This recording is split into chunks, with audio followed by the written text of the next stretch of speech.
পটুয়াখালীর কলাপাড়ায় বন্যা নিয়ন্ত্রণ বাঁধের বিভিন্ন জায়গায় ভাঙন দেখা দিয়েছে। এসব ভাঙা অংশ দিয়ে জোয়ারের পানি ঢুকে নষ্ট হচ্ছে ফসল ও ঘরবাড়ি। এছাড়া বাঁধের 7 কিলোমিটার জুড়ে ভাঙনের ঝুঁকি থাকায় দুশ্চিন্তা ও উৎকণ্ঠায় 7 গ্রামের বাসিন্দারা। ক্ষতি এড়াতে দ্রুত টেকসই বাঁধ নির্মাণের দাবি স্থানীয়দের।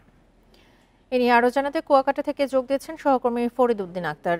ফরিদ, বাঁধের ভাঙনে পানি ঢুকে ফসল ও ঘরবাড়ির ক্ষতি তো হচ্ছেই, এছাড়া 7 কিলোমিটার জুড়ে বাঁধের ভাঙন আশঙ্কার কারণে 7টি গ্রামের মানুষ এখনো দুশ্চিন্তায় রয়েছে। এ নিয়ে পানি উন্নয়ন বোর্ড থেকে কি বলা হচ্ছে, আর বাঁধ মেরামতে কোনো উদ্যোগ দেখছেন কিনা? আমি এখন দাঁড়িয়ে আছি চম্পাপুর ইউনিয়নের করমজাতলা এলাকায়।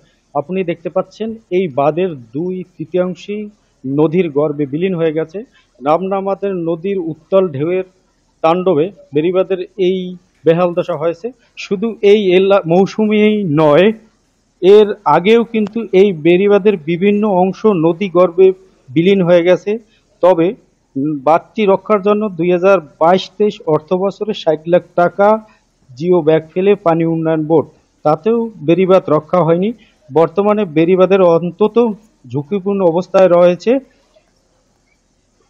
অমাবস্যা কিংবা পূর্ণিমার জোয়ার বড় কোনো চাপ এলে এই বেড়িবাঁধ পুরো 1 কিলোমিটার এলাকা বিধ্বস্ত হওয়ার শঙ্কায় করেছেন এলাকাবাসী।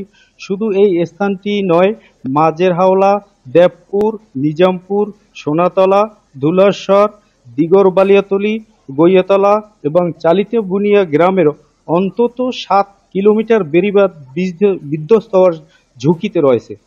এসব বেড়িবাঁধ রক্ষার জন্য পানি উন্নয়ন বোর্ড মেরামতের আওতায় কিছু জিও ব্যাগ পেলেও তাতে কোনো সুফল পাওয়া যাচ্ছে না। আতঙ্কে দিন পার করেছেন এসব এলাকার মানুষ। বেড়িবাঁধ বিধ্বস্ত হলেও প্লাবিত হবে বসতবাড়ি, কৃষিজমি ও বসবাসের অনুপযোগী হয়ে উঠবে ভাঙন কবলিত এলাকার মানুষের।